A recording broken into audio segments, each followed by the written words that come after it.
مانا دوستانی عزیز، امروز 5 نوامبر سال 2025 ساعت 5 بیگاه مانا برف باریده ایستاده است. اولین مرتبه در دهه پتخین ناحیه عینی ذره ذره برف میبارد سفید. از شماها یک ضیافت داریم امید. خانه ها را گرم سازید از علاو، شیر برنج و شوله و آش پلاو.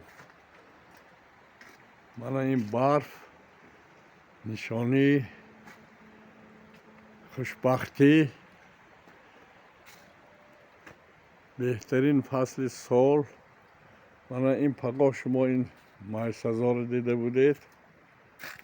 من علاقه بالای این برف گرفته شد. من اینجا ارچزارها همچون روسیه خیلی زیبا، چون که همین با دست انسان می شود. من در حدود آسایشگاه دکتر طاهری زیاده است 200 ارچه های سرسبز خرم نشع و نما یافته ایستادند. من حاضر آسته آسته ما میریم.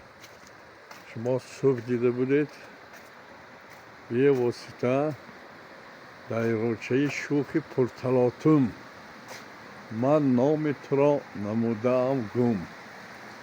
از ما نزد دایره میریم. دایره میبینید، دایره هم خرسند شرشری آب دریا آمده ایستاده است. یعنی که طبیعت با فصلهای خودش زیباست و به انسان به واسطه نیرو میبخشد، انرژی میبخشد. من اینجا سبب‌های سالمی انسان در غذا و طرز وقت استعمال آن میباشد. تمام مصلحت‌ها در اینجا داده شده است که انسان‌ها به واسطه سلامتی خودش را نصب کرده توانند. من ارگان‌های داخله اینجا تازه کردن روده غفص، یعنی حفظ کردن. اگر همین چیزهای ما آدم‌ها رعایت کنیم، گوش کنیم، از روی همین ها اگر عمل کنیم، حتما 100-150 سال عمر می‌بریم. این برنامه دکتر طاهری آهسته آهسته عملی شده ایستاده است. هر شخصیت هایی که میخواهند عمر دراز بینند حتما با طبیعت هستند.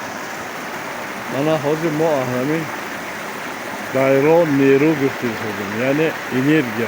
انسان انرژی میگیرد از آفتاب، از درخت، از محیط گرد و اطراف.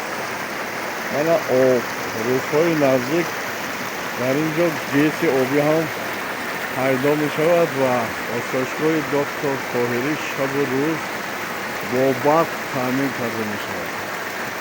مرحمت و آسایشگاه دکتر طاهری، دهه پتخین ناحیه عینی، جمهوری تاجیکستان.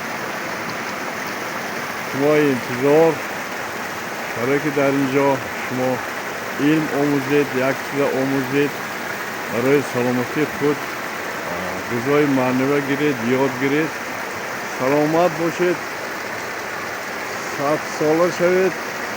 تاجیکستان و پیش!